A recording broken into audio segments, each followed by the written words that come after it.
Yesterday we remembered when God moved. We remembered the laughter. We remembered the restoration. We remembered the breakthrough. But Psalm 126 doesn't stop at memory. Verse 4 shifts the tone. Restore our fortunes, O Lord, like streams in the Negev. Wait. I thought they were already restored. They were, but they weren't fully restored. And that's where many believers today live. You've seen God move before, but you're still waiting on something. You've experienced breakthrough, but there's still dryness somewhere. That's not hypocrisy. That's tension. And perseverance lives in tension. The Negev was desert land. Dry, cracked, empty riverbeds. But here's the powerful part. When rain came, those dry channels turned into rushing streams almost overnight. What looked dead suddenly flowed. That's the image they prayed with. Lord, do it again, suddenly. Some of you feel like you're in a spiritual Negev. Your prayer life feels dry. Your motivation feels thin. Your joy feels distant. Your situation hasn't shifted. But dry is not dead. Let me say that again. Dry is not dead. A riverbed can look empty for months, but it was designed to carry water. You were designed to carry revival. Notice what they did not do. They didn't complain. They didn't quit. They didn't accuse God. They prayed, restore us. Perseverance is not silent suffering. It's persistent praying. When it's dry, you don't withdraw. You press in. And this is where many people lose momentum. They say, I don't feel anything. It's not working. I've been praying already. But dryness is often an invitation, not a rejection. God sometimes allows dryness to deepen hunger. And hunger precedes revival. The streams of the Negev didn't trickle in, they flooded.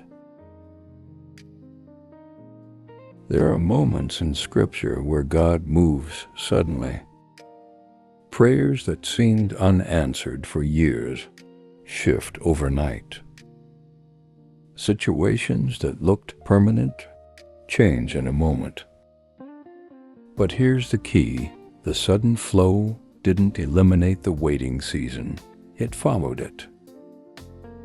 Don't misinterpret delay as denial.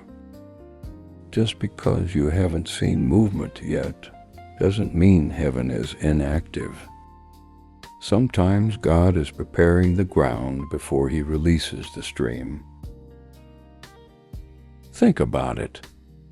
If the riverbed had been filled with debris, when the rain came, it couldn't flow properly. Prayer keeps your channel open. When you pray in dryness, you guard your heart from bitterness. You protect your faith from erosion. You prevent discouragement from settling in. Prayer doesn't just change your situation. It preserves you while you wait. Some of you think prayer is pointless right now. But what if prayer is what's keeping your spirit aligned for the overflow?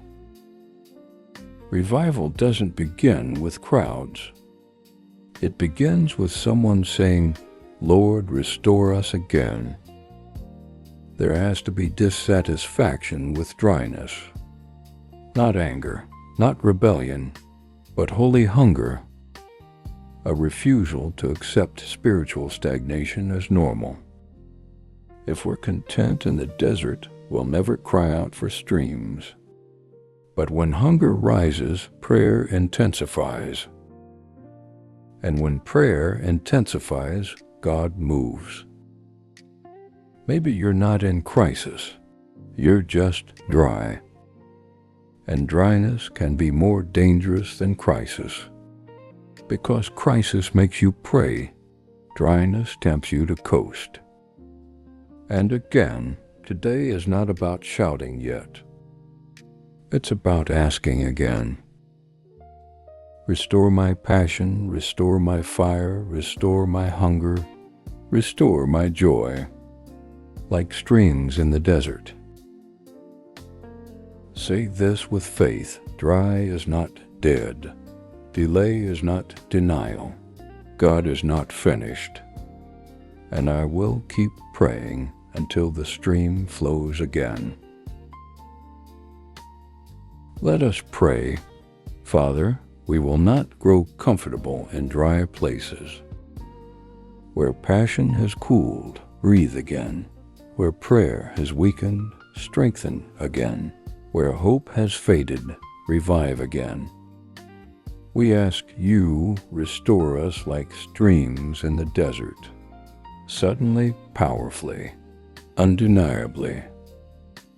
Prepare our hearts for overflow. Prepare our church for renewal. Prepare our lives for revival. We will not stop praying. We will not stop believing. We will not stop sowing.